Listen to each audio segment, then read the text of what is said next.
Hello everyone, welcome back again to this particular class of the economics. So guys, पिछले class में हमने question chapter number third A solve किया था या finish किया था। ठीक है, पढ़ लिया था हमने चैप्टर नंबर थर्ड ए। आज की क्लास में हम लोग चैप्टर नंबर 3 बी पढ़ने जा रहे हैं, जो कि आपके एग्जाम पॉइंट ऑफ व्यू से बहुत इंपॉर्टेंट है। बहुत सारे बच्चों की क्वेरीज आती है कि सर हमको ये चैप्टर कंफ्यूजिंग होता है। ठीक है, और ये इंपॉर्टेंट भी है। आप इस चैप्टर से near about 7 to 8 marks assume कर सकते हैं, एक्सपेक्ट कर सकते हो कि 7 से 8 मार्क्स आपके पेपर में इससे बनने वाले हैं। बात समझ में आई क्या? तो आ जाओ, ये जो इंपॉर्टेंट चैप्टर है इसको आज हमको अच्छे से पढ़ना है, ताकि आपके जो मार्क्स है, ये एस्टिमेटेड मार्क्स बताया मैंने, कंफर्म्ड आएगा ही ऐसा तो नहीं है। ठीक है, क्योंकि वो मैं आपको पहले ही बता चुका हूँ कि मैं भगवान नहीं हूँ, मैं टीचर हूँ। ठीक है ना? हाँ, तो चलो ध्यान दो। सबसे पहले चैप्टर हमको शुरू करना है इलास्टिसिटी ऑफ डिमांड। तो सबसे पहले उसका मीनिंग पढ़ लेते हैं कि what is elasticity of demand. Elasticity of demand यानी क्या होता है? तो देखो, मैं आपको सिंपल लैंग्वेज में बताता हूँ कि इस इंट्रोडक्शन में क्या लिखा है। उसने कहा है इलास्टिसिटी ऑफ डिमांड पढ़ने के लिए आपको पहले डिमांड पता होना ज़रूरी है। ठीक है क्या?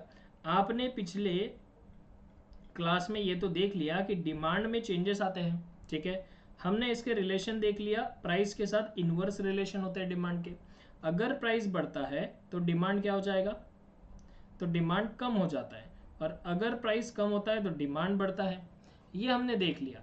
आप ये तो बता सकते हो कि प्राइस के बढ़ने से डिमांड कम हो जाएगा, लेकिन कितना कम होगा?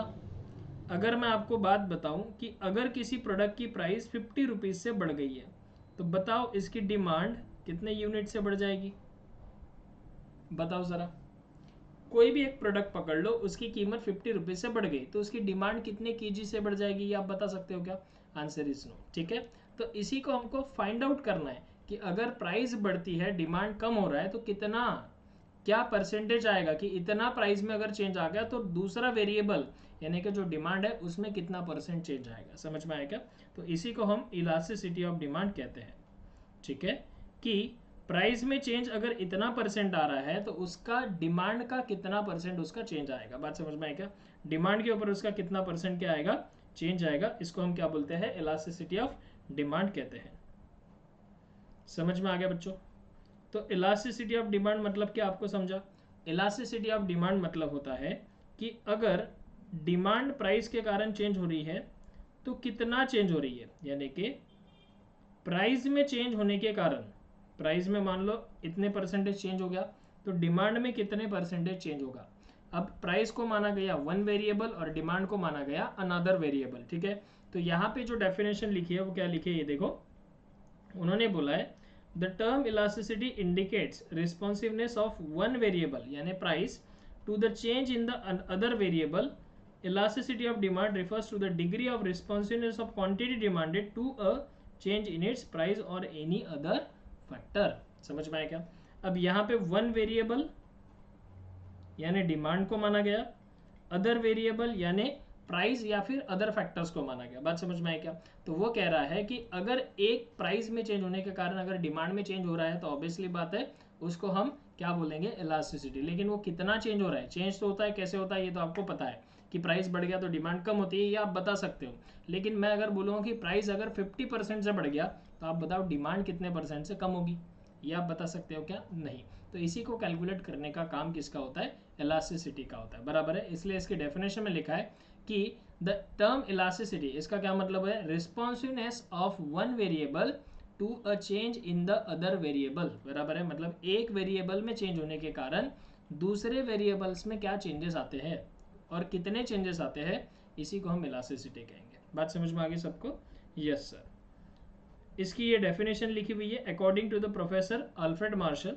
Elasticity of demand is great और small according to the amount demanded, which rises much or little for a given fall in price and quantity demand falls much or little for a given rising price। ये तो आपको पहले से पता है कि elasticity change की होता है, डिमांड में अगर थोड़ा सा कम हो गया या डिमांड थोड़ी सी बढ़ गई तो उसके कारण हमारी इलास्टिसिटी चेंज होगी। बराबर है कि नहीं?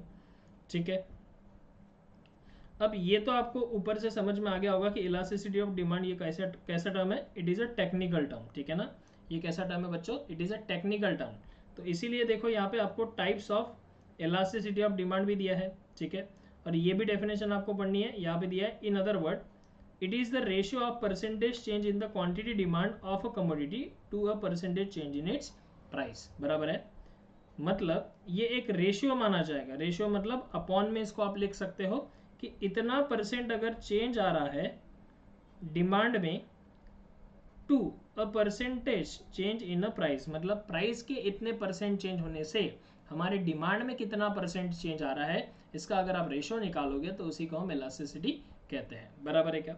अब आप तो जानते हैं कि जो डिमांड है वो 2 या 3 कारण से चेंज नहीं होती, उसके मल्टीपल कारण रीजंस होते हैं। प्राइस एक मेन रीजन होता है और अदर देन अदर फैक्टर्स भी बहुत सारे होते हैं जिसके कारण डिमांड क्या होती है, चेंज होती है।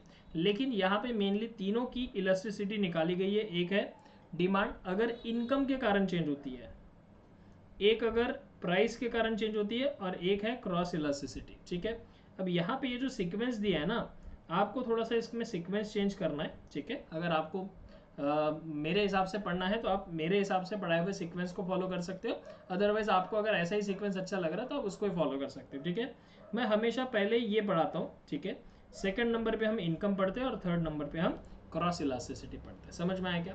तो आ जाओ, सबसे पहले प्राइस इलास्टिसिटी मैं आपको समझाता हूँ। बराबर है, प्राइस इलास्टिसिटी का फॉर्मूला क्या है, यही वाला हमको लिखना है कि ratio of percentage change in the demand to a percentage change in the price. तो देखो जरा, सबसे पहले हम बात करेंगे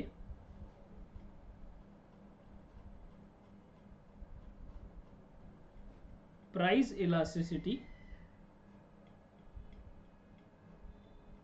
ऑफ डिमांड की। ठीक है, प्राइस इलास्टिसिटी ऑफ डिमांड को, इलास्टिसिटी को ई से डिनोट किया जाता है और प्राइस है तो पी लिखेंगे। इसका फॉर्मूला छोड़ो, डेफिनेशन क्या था, तो percentage change in demand, demand में कुछ परसेंट चेंज आ रहा है due to change in price. ठीक है, क्या due to percentage change in price, मतलब डिमांड में कुछ परसेंट चेंज आ रहा है, कुछ प्रतिशत बदलाव आ रहे हैं, किसके कारण, प्राइस में कुछ प्रतिशत बदलाव आने के कारण। ठीक है क्या, तो ये फॉर्मूला आपने हमेशा याद रखना है, इलास्टिसिटी आपका स्ट्रांग हो जाएगा। ठीक है, अब मान लो डिमांड अगर 50% या 10% चेंज होता है, प्राइस अगर मान लो 20% चेंज हो रहा है, तो ऑब्वियसली बात है ये 1/2 आ जाएगा और इसका आंसर आ जाएगा 0.5। तो हमारी जो इलास्टिसिटी हो गई वो हो गई 0.5, मतलब डिमांड जो हो गई मेरी 0.5 से अफेक्ट करेगी प्राइस इलास्टिसिटी ऑफ डिमांड। बात समझ में आई क्या? क्लियर है।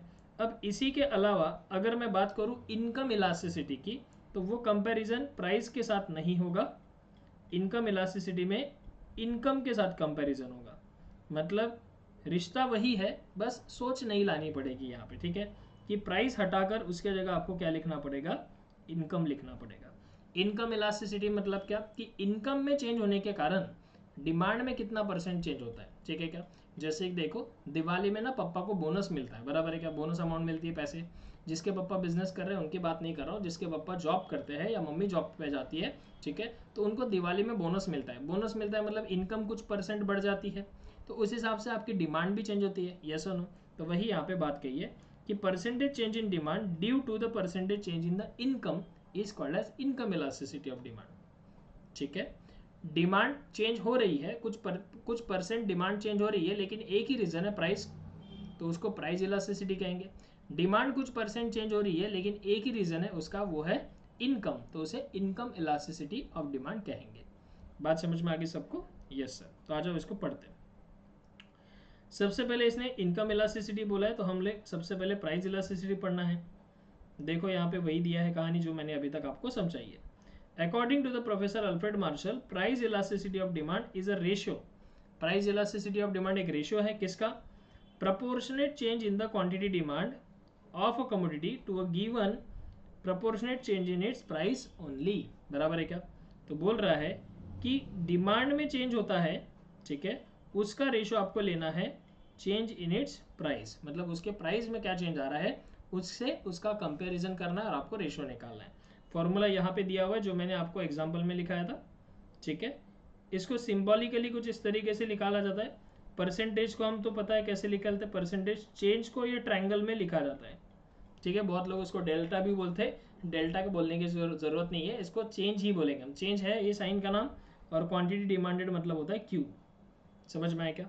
तो percentage change in quantity upon, यहाँ लिखा है परसेंटेज चेंज इन प्राइस, तो परसेंटेज मतलब ये रहा, चेंज मतलब ये रहा, और प्राइस मतलब ये रहा। समझ में आया? तो अब इन्होंने इसको सॉल्व किया हुआ है। देखो परसेंटेज चेंज कैसे करते हैं, ये आपको सिंबॉलिकली का कोई मतलब अभी है नहीं फिलहाल में, बस एक बार आप इसको रीड करके चले जाना, पेपर में अगर आता है तो आपको इसको समझ में आना चाहिए। ठीक है, चलो आगे बढ़ेंगे। ये होता है price elasticity of demand. I hope कि आपको ये सब चीज़ें समझ में आ गई है। इसकी डायग्राम हमारे पास नहीं है, ठीक है। इनकम इलास्टिसिटी ऑफ डिमांड वही है कि चेंज हो रहा है कहाँ पे, क्वांटिटी डिमांड में, due to the change in the income only. ठीक है, इनकम में चेंज होने के कारण अगर आपकी डिमांड में कुछ प्रतिशत चेंज आ रहा है तो which is called as income elasticity of demand. ठीक है, उसके बाद आता है क्रॉस इलास्टिसिटी ऑफ डिमांड। तो ध्यान से सुनो, मैंने आपको लास्ट क्लास में एक एग्जांपल दिया था सब्स्टिट्यूट गुड्स का। मैंने बोला था कि अगर मान लो टी जो है, चाय 10 रुपए की मिलती है और कॉफ़ी आपको पता है 20 रुपीज़ की मिलती है। अब अचानक से क्या हुआ, जो चाय है वो 50 रुपए की हो गई और कॉफ़ी जो है वो 20 रुपीज़ की ही है। इसका क्या मतलब है, अगर मैं बात करूं तो जो टी है उसकी जो डिमांड, उसका जो प्राइस है वो चेंज हो गया, कुछ परसेंट से चेंज हो गया। मान लो 40 रुपीज़ से चेंज हो गया। ये 40 रुपीज़ को मैं 40% अज्यूम कर रहा हूँ। 40% से टी का जो प्राइस है वो क्या हो गया, चेंज हो गया। तो बताओ किसकी डिमांड चेंज होगी? टी की तो अपनी डिमांड तो चेंज होगी, लेकिन क्या इसके सब्स्टिट्यूट की डिमांड पे इफेक्ट पड़ेगा? हाँ। यहाँ प्राइस चेंज हो रहा है क्या? नहीं, लेकिन फिर भी उसकी डिमांड पे इफेक्ट पड़ेगा।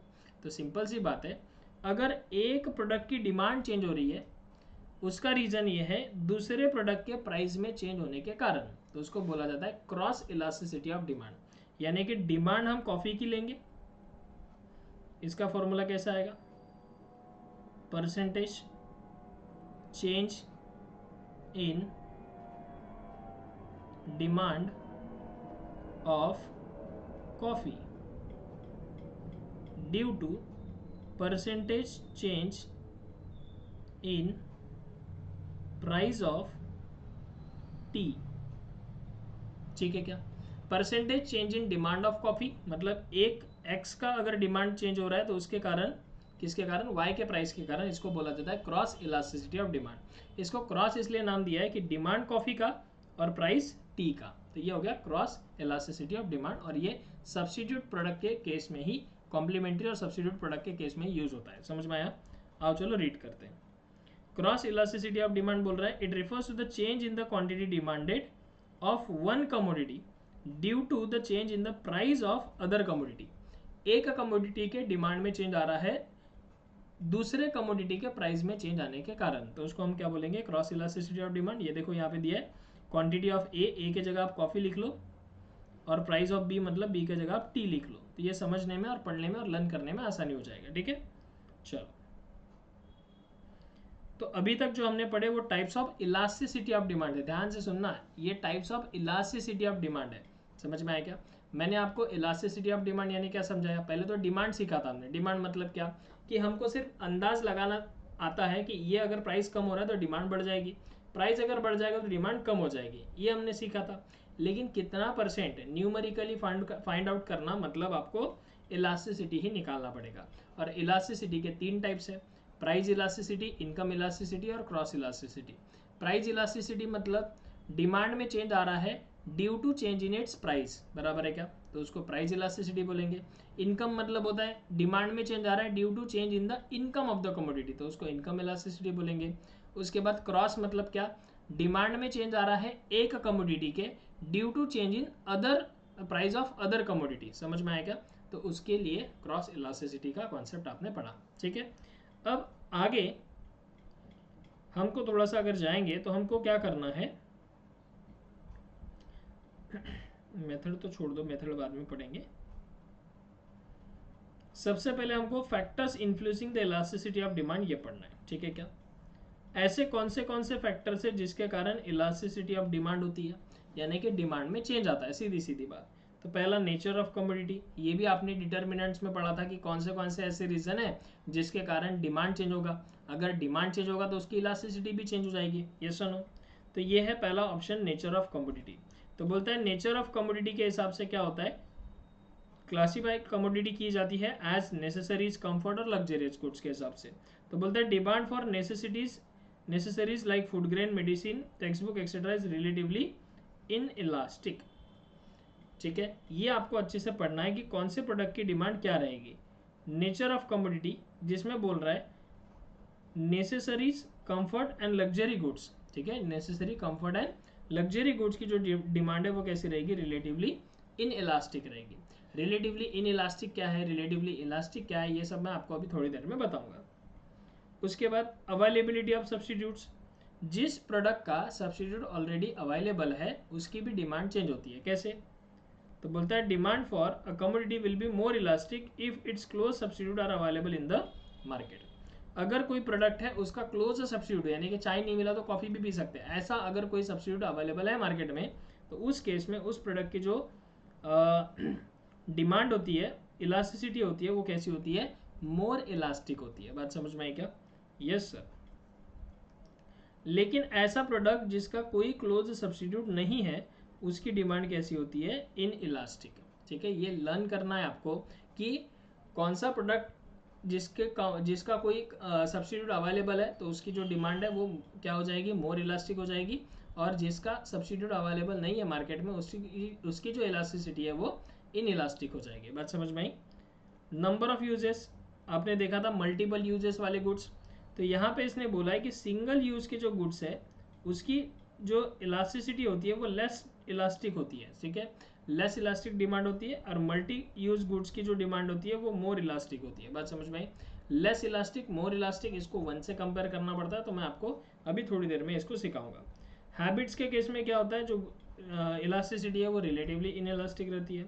ड्यूरेबिलिटी के केस में क्या होता है, the demand for the durable goods is relatively elastic, relatively elastic होती है ड्यूरेबल गुड्स यानी कि जो लंबे समय तक चलने वाले हैं। और ऐसे गुड्स जो पेरिशेबल गुड्स है उसकी इलास्टिसिटी कैसी होती है, इन इलास्टिक होती है। डन।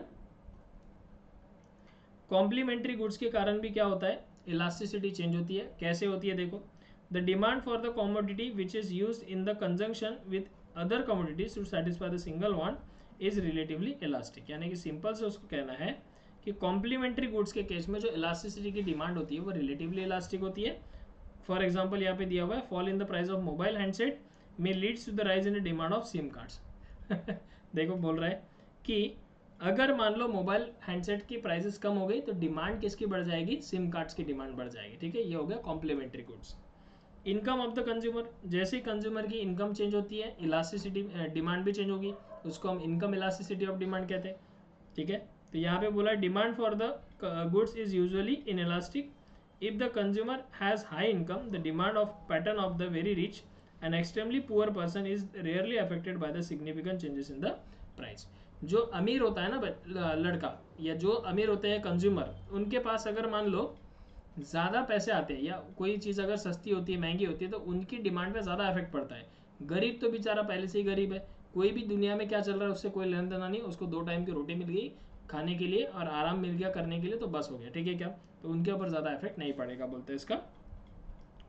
आगे बोल रहा है अर्जेंसी ऑफ नीड, अगर मान लो आपको ज़रूरत पड़ गई अर्जेंट में किसी चीज़ की, जैसे कि मान लो आप में से किसी के भी रिलेटेड अगर कोई भी पर्सन अगर हॉस्पिटलाइज्ड है तो उसको अगर अचानक से ब्लड की ज़रूरत पड़ गई तो आपको इधर उधर भागना पड़ता है, तो ऐसे केस में goods which are urgently needed will have relatively inelastic demand. ठीक है, रिलेटिवली इन इलास्टिक इसकी क्या होती है, इलास्टिसिटी होती है। ठीक है क्या, डिमांड होती है। For example medicine, luxury goods which are less urgent have relatively elastic demand, और जो लेस अर्जेंट गुड्स है उसकी जो डिमांड होती है वो होती है रिलेटिवली इलास्टिक, और जो इमरजेंसी वाले नीड वाले गुड्स है उसकी जो डिमांड होती है वो इन इलास्टिक डिमांड होती है। ठीक है, उसके बाद टाइम पीरियड के कारण भी क्या होता है, डिमांड चेंज होती है। उसके बाद प्रोपोर्शन ऑफ एक्सपेंडिचर, खर्चे के कारण भी क्या होती है, डिमांड चेंज होती है। तो इसको आप रीड कर लेना। तो ये रहे आपके factors influencing the elasticity of demand. ऐसे कौन से फैक्टर है जो इलास्टिसिटी ऑफ डिमांड को इन्फ्लुएंस करते हैं, चेंज करते हैं, उसकी मैंने आपको लिस्ट बता दी। डन। तो मैं ऐसा चाहता हूं कि यहां तक की कहानी आप अभी थोड़ा सा पढ़ लीजिए। अभी हम types of price elasticity of demand पढ़ने जा रहे हैं। ये क्वेश्चन आप 100 मार्क्स के लिए आपके पेपर में आएगा ही, ऐसा मान के चल सकते हो। Types of price elasticity of demand पूछा है या सिर्फ types of elasticity of demand पूछा है, ये पेपर में देख के आना। अगर इसमें प्राइस लग के आ रहा है तो आपको ये 5 टाइप लिखने जो अभी हम पढ़ेंगे। अगर इसमें प्राइस लग के नहीं आ रहा है तो वो ऊपर वाले 3 लिखने पड़ेंगे, यानी कि इनकम, यानी कि क्रॉस, और यानी कि प्राइस इलास्टिसिटी, ये 3 लिखने पड़ेंगे। समझ में आया क्या? लेकिन यहाँ पे क्या लिखा है? Types of price elasticity of demand. तो प्राइस इलास्टिसिटी के कितने टाइप्स हैं, बराबर है क्या? देखो इस कॉन्सेप्ट को भी मैं अपने तरीके से पढ़ाता हूँ, देखो जरा कैसे पढ़ाते हैं।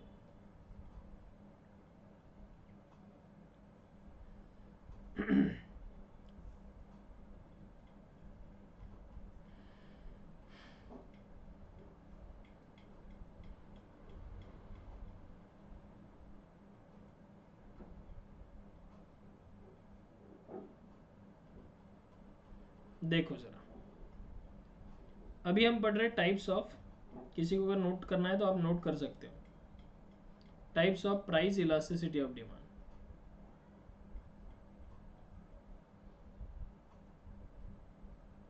ठीक है, types of price elasticity of demand, यहाँ पे मैंने आपको हेडिंग लिख के दिया। अब इसके कितने टाइप्स होते हैं देखो। पहला होता है, मैं जैसा पढ़ाता हूँ पहले में हम लोग लेते हैं यूनिटरी इलास्टिक,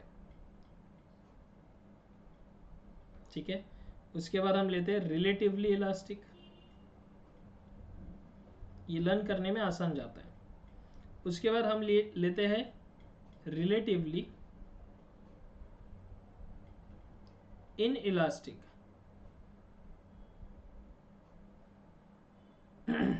उसके बाद हम लेते हैं परफेक्टली इलास्टिक, और उसके बाद लिया जाता है परफेक्टली इन इलास्टिक। यहां तक ओके? ठीक है, कुछ इस पार्ट में मैं अपने 5 types of price elasticity of demand को क्या करता हूँ, डिवाइड करता हूँ। अब सर ये यूनिटरी को ना सेपरेट मानो, ये दोनों की आपस में पेयर मानो, और ये दोनों की आपस में पेयर मानो, क्योंकि ये दोनों आपस में जो पेयर पेयर में आए हैं ये अपोजिट रिएक्शंस है, बराबर है क्या? एक में अगर कुछ होता है तो दूसरे में कुछ होता है, एक में बढ़ता है तो दूसरे में कम होता है, एक में कम होता है तो दूसरे में बढ़ता है, ऐसा वाला कहानी। बस यूनिटरी ही अकेला है, तो सिंगल पर्सन को हम सेपरेट रखेंगे, बाकी ये दोनों भी कपल है, बराबर ना? समझ में आया क्या? तो सबसे पहले यूनिटरी इलास्टिक मतलब क्या होता है, तो ध्यान से सुनना। जितना परसेंट आपका डिमांड चेंज होगा उतना ही परसेंट आपका प्राइस चेंज हो रहा है, उसको हम बोलते हैं यूनिटरी इलास्टिक डिमांड। जैसे कि फॉर एग्जांपल डिमांड चेंज हो रहा है 10% से और प्राइस चेंज हो रहा है 10% से, समझ में आया क्या? तो इसका यूनिटरी इलास्टिक बोला जाता है, क्योंकि इसका आंसर 1 आता है। सर कैसे? एग्जाम्पल से बताओ। ठीक है बेटा, तो यूनिटरी का एग्जाम्पल देख लो। फॉर्मूला आपको पता होना चाहिए, परसेंटेज चेंज इन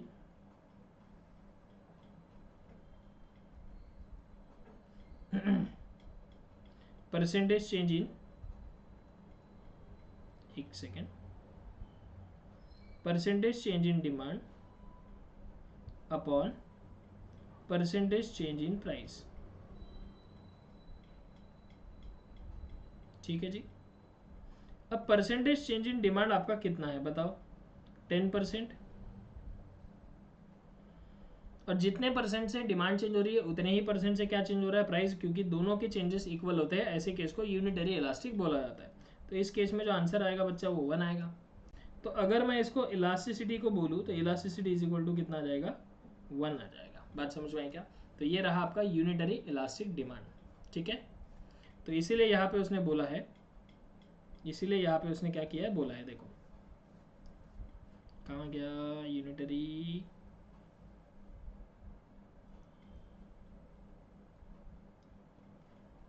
हाँ जी ये देखो। तो यहाँ पे क्या बोला है, इलास्टिसिटी इज इक्वल टू क्या आता है, वहाँ पे 1 आता है। 1 क्यों आता है? क्योंकि डिमांड और जो प्राइस है वो सेम रेशियो में चेंज हो रहे हैं, ठीक है क्या? तो बोलता है when percentage change in the price leads to the proportionate change in the quantity demanded then the demand is said to be unitary elastic. ठीक है, जितना क्वांटिटी डिमांड में चेंज हो रहा है उतना ही हमारे प्राइस में भी चेंज आ रहा है, उसी को हम क्या बोलते हैं, उसी को हम यूनिटरी इलास्टिक डिमांड कहते हैं। यहाँ पे देखो एग्जाम्पल भी दिया है, 50% फॉल इन प्राइस और 50% राइज इन क्वांटिटी डिमांडेड, बराबर है क्या? 50% से प्राइस अगर कम होता है तो डिमांड 50% से बढ़ती है, समझ में आया? अब इसको डायग्रामेटिकली अगर देखा जाए तो वही कहानी, मान लो पहले मेरे पास ये वाला अमाउंट था, ठीक है, अब 50% से मैंने क्या कर दिया, प्राइस को कम कर दिया, ठीक है। तो प्राइस को अगर कम कर दिया 50% से, तो जितना प्रपोर्शन प्राइस का कम हुआ या प्राइस का बढ़ गया, उतना ही percentage same to same demand का भी बढ़ता है। तो डिमांड भी बढ़ गई मान लो, क्योंकि प्राइस कम होता है तो डिमांड बढ़ती है, ये आपको पता है, ठीक है। तो ये जो नया पॉइंट निकल के आया, इससे क्या आता है, एक नया कर्व आता है। नया कर्व कैसे आता है देखो, तो ये ऐसे से यहाँ तक जाएगा और ऐसे से इधर वापस आएगा, ठीक है। और ऑब्वियसली बात है कि यहाँ पे 2 पॉइंट जनरेट हो रहे हैं, एक ये पॉइंट और एक ये पॉइंट, तो डिमांड कर्व हमारा उन दोनों पॉइंट में से जाएगा, उसी को इलास्टिसिटी इज इक्वल टू क्या बोलते हैं, 1 कहते हैं। समझ में आ रहा है, बराबर है। यहाँ पे भी वही कहानी बताई गई आपको। ये रहा आपका यूनिटरी इलास्टिक डिमांड। यहाँ तक सबको समझ में आ रहा है? Yes sir. अब बात करते हैं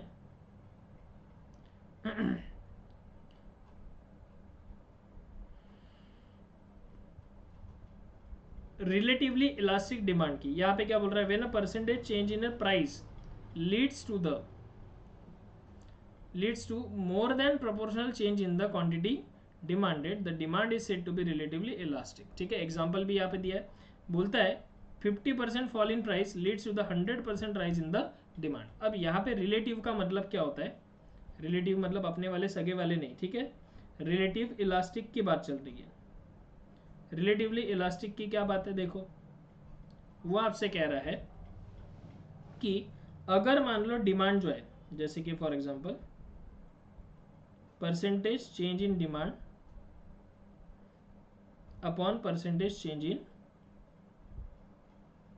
प्राइस, ये तो बेसिक फॉर्मूला है, ये सबको लर्न होना चाहिए।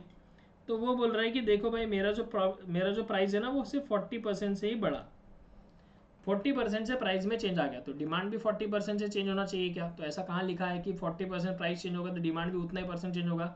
ऐसा कहीं लिखा नहीं है। तो देखो अगर मेरा प्राइस 40% से चेंज हुआ तो हो सकता है डिमांड उससे ज़्यादा से चेंज हो जाए, तो डिमांड में मेरे ना 70% का बदलाव आया, ठीक है। तो वही वो कह रहा है कि जब डिमांड में ग्रेटर चेंज आता है, ज़्यादा चेंज आता है एज कंपेयर टू प्राइस के, तो उसी को हम क्या बोलते हैं, बोलो? तो उसी को हम कहते हैं रिलेटिवली इलास्टिक डिमांड। आपको इससे पहले ये सब चीज़ें इतनी क्लियर की था मुझे थी या नहीं थी, मुझे प्लीज़ कमेंट में आप लिख के भेजेंगे, बराबर है क्या? तो डिमांड में क्या हो रहा है, चेंजेस ज़्यादा हो रहे हैं due to the little change या little bit change in the price, बराबर है, इसको बोला जाता है रिलेटिवली इलास्टिक, ठीक है। और जब भी बोलो इलास्टिक वर्ड तो समझना ज़्यादा, और यहाँ पे डिमांड भी क्या हो रही है, ज़्यादा चेंज हो रही है एज कम्पेयर टू प्राइस। ये लर्न करने की ट्रिक थी। अब इसको अगर मैं डिवाइड करूँ तो 70 डिवाइड बाई 40, तो इट इज़ 1.75, ठीक है क्या? तो यहाँ पे अगर इसको मैं 1 के साथ कंपेयर करूँ, क्योंकि इलास्टिसिटी की वैल्यू 1 होती है, ठीक है ना, इलास्टिसिटी की वैल्यू कितनी होती है, 1। आपने ऊपर देखा ना यूनिटरी इलास्टिक की वैल्यू कितनी है, 1। तो अगर मैं 1 से कंपेयर करूँ, यहाँ पे इलास्टिसिटी है, यहाँ पे 1 है, तो बताओ ग्रेटर कौन सा हुआ? तो सर इलास्टिसिटी की वैल्यू ग्रेटर हो गई, क्यों? क्योंकि उसकी वैल्यू कितनी है, 1.75, 1 छोटा हो गया, तो इसलिए यहाँ पे दिया है elasticity is having greater utility, बराबर है क्या? प्राइस उतना ज़्यादा सेटिस्फाई नहीं, प्राइस उतना ज़्यादा चेंज नहीं हो रहा है, सबसे ज़्यादा चेंज कौन हो रहा है, डिमांड चेंज हो रहा है, तो उसकी इलास्टिसिटी भी ग्रेटर देन 1 रहेगी। समझ में आया? चलो आगे बढ़ते, आओ इसको रीड भी करेंगे। ये रहा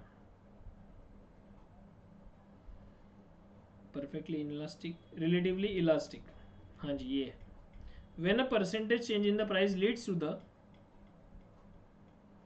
more than change in its quantity demanded, then the demand is said to be relatively elastic. For example, price fall by 50% और 100% rise in the quantity demanded, तो इसका आंसर कितना आएगा, 2 आएगा। समझ में आया? मैंने अभी आपको समझाया है। इसका डायग्राम बनेगा कुछ इस प्रकार से, अब आपने डायग्राम बना के देख लेना है।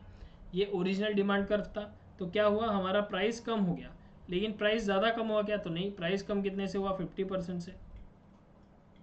लेकिन उसके कारण जो डिमांड है, प्राइस जैसे कम हो गया तो डिमांड ऑटोमेटिकली बढ़ेगी, ये तो बेसिक लॉ है। अब जैसे ही प्राइस 50% से कम हो गया तो मेरी डिमांड जो है वो ज़्यादा बढ़ेगी, क्योंकि प्राइस कम हो गया, वो भी 50% से। तो जो डिमांड है वो मान लो 70% से चेंज हो गई, तो ऑब्वियसली बात है percentage change in demand upon percentage change in price, ये उसका फॉर्मूला है, इलास्टिसिटी मतलब रेशियो ही होता है, बराबर है ना, कि एक वेरिएबल के कारण दूसरा वेरिएबल में क्या चेंजेस आ रहे हैं वही निकालना है, ठीक है। तो रिलेटिवली इलास्टिक का जो फॉर्मूला हम लिखते हैं वो क्या लिखते हैं, देखो जरा,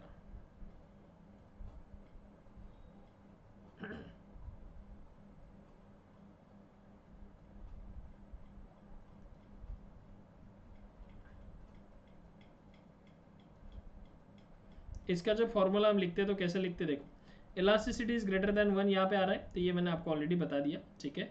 और इसका जो डायग्राम है वो ऐसे ही बनेगा, देखो जरा, इसका जो कर्व है, इसका जो कर्व है वो इस प्रकार से आएगा, न्यू वाला, देखो। तो पहला जो पॉइंट है वो यहाँ बनेगा, दूसरा जो पॉइंट है वो यहाँ बनेगा, और डाउनवर्ड स्लोपिंग डिमांड कर आ जाएगा। तो ये आपका हो गया क्या, perfectly sorry relatively elastic demand आ जाएगा, बराबर है। चलिए आगे बढ़ते। अब जस्ट इसी के opposite relatively inelastic demand, बराबर ना, तीसरे नंबर पे क्या आता है, रिलेटिवली इन इलास्टिक। देखो मैंने आपको बताया यहाँ पे कि सबसे पहले मैं क्या पढ़ाता हूँ, यूनिटरी मतलब डिमांड और प्राइस में इक्वल चेंज है, रिलेटिवली इलास्टिक मतलब डिमांड ज़्यादा चेंज हो रहा है, demand is greater change than price. इसके अपोजिट क्या होगा, demand is less change than price. यहाँ पे प्राइस में बहुत ज़्यादा चेंज हो रहा है लेकिन डिमांड में उतना खास असर पड़ नहीं रहा है, ठीक है क्या। तो ये दोनों भी हम लोग अभी पढ़ रहे हैं, रिलेटिवली इन इलास्टिक डिमांड, जिसमें इलास्टिसिटी जो होता है वो लेस देन 1 होता है। इलास्टिसिटी मतलब जो आंसर आएगा वो लेस देन 1, यानी 1 बड़ा होता है यहाँ पे, ठीक है। कैसे, देखो फॉर्मूला अपने पास क्या है, percentage change in quantity demand upon percentage change in quantity price, बराबर है ना। तो चेंज इन डिमांड मान लो 30% है और चेंज इन प्राइस मान लो 50% है, तो इसको सॉल्व कर लो आप। यहाँ पे देखो क्या हो रहा है, प्राइस ज़्यादा चेंज हो रही है और डिमांड कम चेंज हो रही है, तो यहाँ पे ये रीज़न देगा, यहाँ पे ये बताएगा आपको कि change in demand is less than percentage change in the price, बराबर है। तो उसको हम क्या बोलेंगे, इसका आंसर भी अगर निकालेंगे 30 डिवाइड बाई 50 तो इट इज़ 0.6, तो ये 0.6 1 से क्या है, छोटा ही है, बराबर है ना। इसलिए यहाँ पे इलास्टिसिटी इज लेस देन 1 दिया हुआ है। क्या तक क्लियर है आपको, समझ में आया क्या, सबको दिमाग में सबके गया है पक्का 100%, यस। चलो अब दो ही बचे हैं, उसको भी कंप्लीट कर लेते। तो पहला आता है हमारा परफेक्टली इलास्टिक। परफेक्टली इलास्टिक मतलब क्या होता है, देखो यहाँ पे उसने कहा है परफेक्टली इलास्टिक में जो इलास्टिसिटी होती है वो इनफाइनाइट होती है। सर कैसे, तो देखो when a slight or zero change in the price brings about an infinite change in the quantity demanded of the commodity। जैसे स्लाइड सा भी अगर चेंज होता है प्राइस में किसी कमोडिटी के, थोड़ा सा भी चेंज होता है नहीं के बराबर, जैसे करोड़ों रुपए में मान लो 10 रुपए चेंज हो गया, ये नहीं के बराबर माना जाता है। पॉइंट 7 बार जीरो आएंगे और फिर 1 आएगा, इतना छोटा सा माइनर सा चेंजेस मायने नहीं रखता। जैसे कि फॉर एग्जांपल आपके पास 1 लाख रुपए और उसमें से 1 रुपया घूम गया, तो 99,999 रुपीज़ तो आपके पास है, तो क्या 1 रुपये आप ढूंढते फिरोगे, नहीं, आप बोलेंगे जाने तो मेरे पास तो 1 लाख रुपए है, 1 रुपया गया तो उसको मैं ऐसे ही छोड़ देता हूँ, बराबर है। तो ऐसे कंपनीज में भी होता है। तो वो कह रहा है कि व्हेन स्लाइड और zero change in the price, ठीक है, प्राइस में कोई चेंज नहीं है, जीरो चेंज है, ठीक है, और इनफाइनाइट चेंज हो रहा है किसके अंदर, डिमांड के अंदर, तो उसको हम बोलेंगे परफेक्टली इलास्टिक डिमांड। देखो इसका यहाँ पे दिया है, प्राइस चेंज हो रहा है, प्राइस बिल्कुल कॉन्स्टेंट है, प्राइस कोई चेंज है क्या, नहीं, थोड़ा सा अच्छे से बनाते ईमानदारी से, ये देखो प्राइस में कोई चेंज नहीं है, प्राइस बिकम कांस्टेंट, ठीक है, लेकिन डिमांड ही चेंज हो रही है। देखो प्राइस कभी कभी किसी प्रोडक्ट का क्या होता है, सेम ही होता है लेकिन डिमांड चेंज होती है। अब ऐसा क्यों होता है, तो बिकॉज ऑफ अदर फैक्टर्स, है ना, हमने पढ़ा था ना कि जहाँ पे प्राइस क्या रहती है, कांस्टेंट रहती है लेकिन फिर भी डिमांड चेंज होती है, उसको इंक्रीज और डिक्रीज इन डिमांड कहते हैं, है ना। देखो जरा यहाँ पे मान लो आप पहले यहाँ पे डिमांड थी, क्वांटिटी यहाँ पे थी, अब क्वांटिटी कम भी हो सकती है, क्वांटिटी ज़्यादा भी हो सकती है, डिपेंड करेगा उसके प्राइस के ऊपर या अदर फैक्टर्स के ऊपर। यहाँ पे प्राइस तो क्या मानी गई है, कांस्टेंट, सॉरी प्राइस नहीं, अदर फैक्टर के ऊपर डिपेंड करेगा कि उसकी डिमांड क्या होगी। बात समझ में आई। तो इसी को क्या बोला जाता है, परफेक्टली इलास्टिक डिमांड। और इसी के अपोजिट वाला क्या होगा, परफेक्टली इन इलास्टिक, जहाँ पे percentage change in the price has no effect on the quantity demanded. Price कितना भी चेंज हो, डिमांड में कोई इफेक्ट ही नहीं पड़ेगा। जैसे गोल्ड है, सिल्वर है, पेट्रोल है, इसमें कोई इफेक्ट नहीं पड़ता, ठीक है क्या। प्राइस कितना भी चेंज हो जाए इसके ऊपर कोई भी असर नहीं पड़ता। ये एग्जांपल है, ये रियलिटी से मैच मत करना, ठीक है। अगर ऑब्वियसली बात है पेट्रोल 200 रुपये लीटर मिलने लग गया, 100 का पेट्रोल 200 पे चला गया, तो ऑब्वियसली बात है लोग गाड़ी चलाना छोड़ दोगे, पब्लिक व्हीकल्स ज़्यादा चलने लगेगी, ठीक है।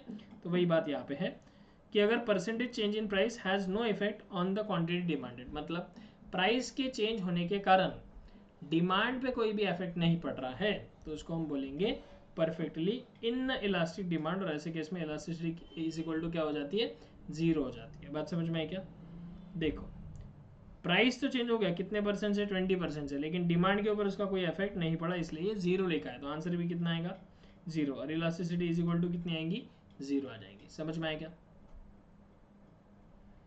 पक्का समझा सबको? अब इसकी डायग्राम कैसी बनेगी सर? अब इसके पहले वाले जो एग्जाम्पल थे उसमें हमने क्या देखा था कि वहां पे प्राइस कांस्टेंट है, तो यहाँ पे डिमांड कांस्टेंट है। यहाँ पे क्या कांस्टेंट है, डिमांड, और चेंजेस बार बार किस में आ रहे हैं, प्राइस में। ये देखो प्राइस में चेंज आ रहा है, ये प्राइस पहले ये था, ये वाला प्राइस में भी चेंज आ रहा है।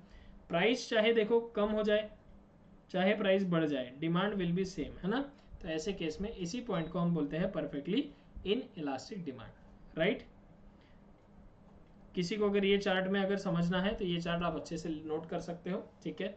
आज हमने इलास्टिसिटी ऑफ डिमांड पढ़ लिया, ठीक है। हमने इलास्टिसिटी ऑफ डिमांड पढ़ लिया, उसके हमने डिटर्मिनेंट्स भी पढ़ लिए, और उसके हमने टाइप्स भी पढ़ लिए, टाइप्स ऑफ इलास्टिसिटी और टाइप्स ऑफ प्राइस इलास्टिसिटी, ये सब चीज़ें हमने ऑलरेडी पढ़ ली है, ठीक है।